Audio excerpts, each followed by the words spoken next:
Hi everyone, it's Giselle with a message for today. And today I wanted to talk about more of the energetic shifts that have been occurring and I guess a little bit about people's experiences that I've picked up on regarding being ready for change.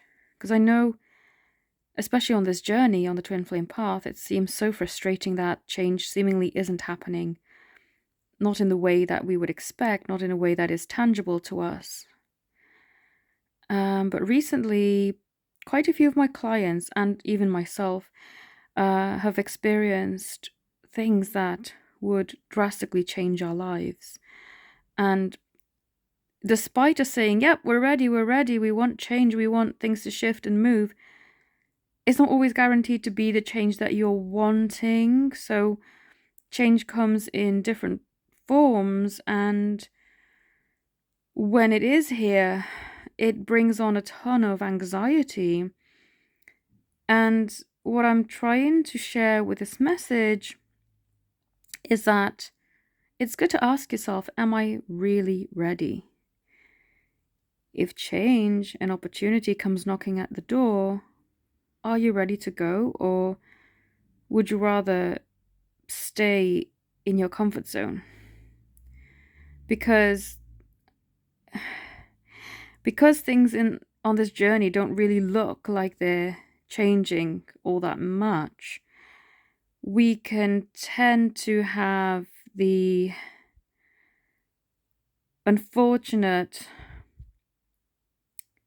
habit of becoming stuck, of becoming used to not seeing changes. And yes, we may be changing a lot spiritually, but for material and tangible change to happen, we're quite resistant to that.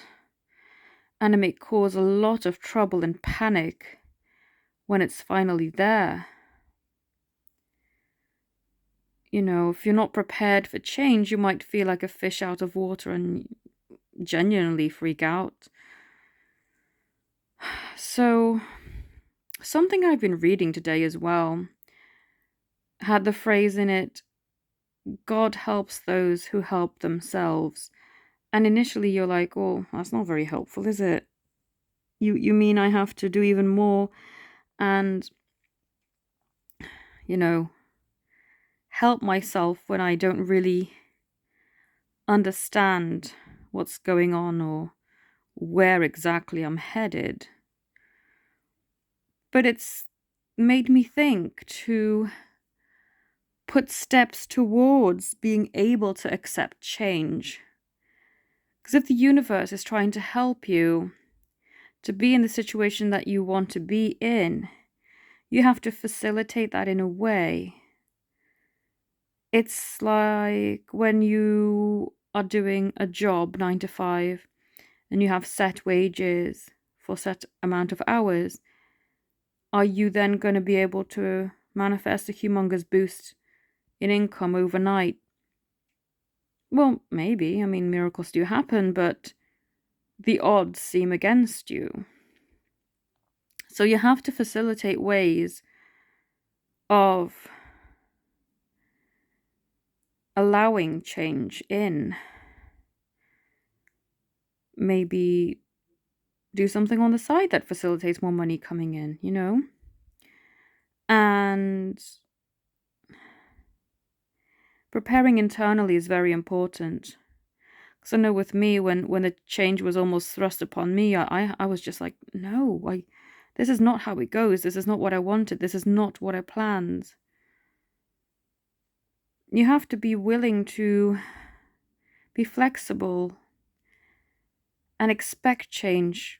Get out of that stagnant energy. Yes, the twin flame path can be very long, and a lot of the work is internal, and it can make you feel outwardly stagnant. But what I'm trying to share with this message is now is a time to really think, to get yourself out of that stagnant thinking. Being in stagnation is really not the way that things should be. It becomes mundane, and that's not how life should be. Life should be exciting. Life should be full of opportunities and chances to really receive what it is that you're wanting. So we have to expand our minds and allow for change, for opportunity.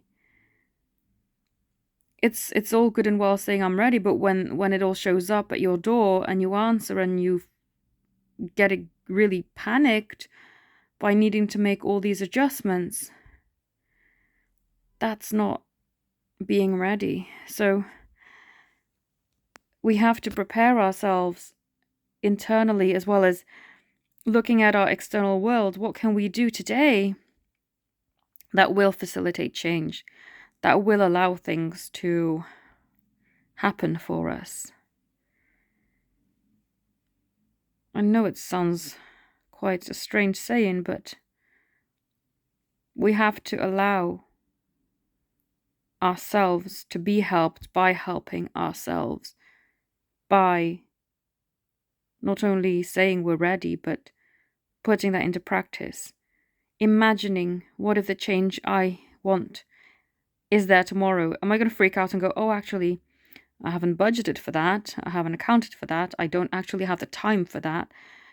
All these practical things might get in the way. So prepare yourself for change.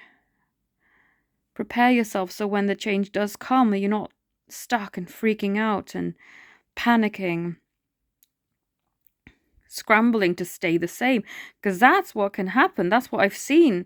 I've been doing readings for many clients this week who've experienced this kind of thing, and they're like, actually, I don't want to move. I don't want to change. I don't want to budge. And that is a humongous sign that you've not prepared as well as you should have. And I'm not saying this to panic people or make them think, oh my goodness, running out of time. Now is the time to prepare and ask yourself, am I ready for change? Because if you're not, that's totally fine. But at least now you can do something about it. And I know some clients have admitted they're not ready. If their person turned up at their door tomorrow, they're not ready. They're not at the weight that they want to be at, or they're not financially at the stability level that they'd like to be at. There's all sorts of reasons, but what you must also think is that you don't always have to be quote unquote perfect. If you are feeling like you're not at the ideal weight, you're too thin or you're too heavy, don't allow that to be the factor that stops you from getting what you want, that stops you from receiving love, from receiving your dream. What I've also been dreaming actually is, excuse me, my fingers are starting to cramp. I've been dreaming that the significant other is changing too, and that we have to let ourselves be ready for them having changed, that we must expect them to change. We've been growing and progressing throughout this journey. They have to as well. It may not be evident on the physical, but internally, and certainly when there's been healings involved or meditation for facilitating change, you have to expect that change to happen and then to show on the physical. So I guess a good thing now is to ask ourselves, are we ready for change? And if we're not, what do we do to facilitate that change? Because I know how frustrating and how really damaging it can be to feel this crazy stagnation, thinking you're never gonna go anywhere. We have to get out of that and into a free flowing energy of accepting and be willing to receive change and to not panic when change is there, and to be open-minded to what that change might look like. It may not always be 100% what you've envisioned, but the end result will be. And that's what we have to think about. And sometimes it's good to push us out of our comfort zone, because then we can make the movements that are needed to facilitate this and to get out of stagnation. So I hope this message helped. If you would like to connect with me and purchase any of my services, I do readings, healings, channeled messages, and question bundles too. I've got a special promotion on them. You essentially pay for 40 and get 90. So if you would like that, that's available until the end of the month. It's not something I do often, but I thought I would do it this month. So all the details are in my community tab here on YouTube, but if you for any reason can't access it, do let me know, email me or text me on WhatsApp. And thank you all so very much for watching. Oh, my WhatsApp number is not actually available on YouTube, so you'd have to connect with me via email first, but I'll be more than happy to connect with you via WhatsApp if you want. And yeah, thank you all so very much for watching. Have a beautiful day. Namaste.